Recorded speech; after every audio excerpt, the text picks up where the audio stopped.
তুলা রাশি। তুলা রাশির ১৫ই সেপ্টেম্বর থেকে ১৫ই অক্টোবর কেমন যাবে?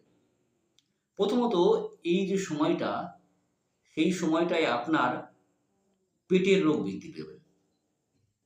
যাদের শ্বাস-প্রশ্বাসের সমস্যা আছে সেগুলোও বৃদ্ধি পেতে পারে।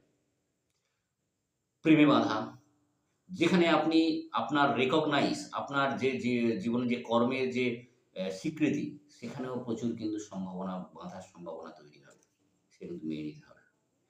এছাড়াও এই যে বছরটা এই সময়টা কিন্তু আপনার আধ্যাত্মিক চেতনায় যাওয়ার সময়। এই সময় যদি আপনি আধ্যাত্মিকতায় যান, একটু জপ তপস্যার সঙ্গে যুক্ত হন তাহলে কিন্তু ভালো। এছাড়াও আপনার বাদ-বিবাদে জড়িয়ে পড়বেন পিতার সঙ্গে এবং আপনার ফ্যামিলির সঙ্গে। সেটা কিন্তু খেয়াল রাখবেন। এটা একেবারেই ভালো নয়। তবে শত্রুরা আপনাকে কেউ ক্ষতি করতে পারে না, তাদের ক্ষয়ক্ষতি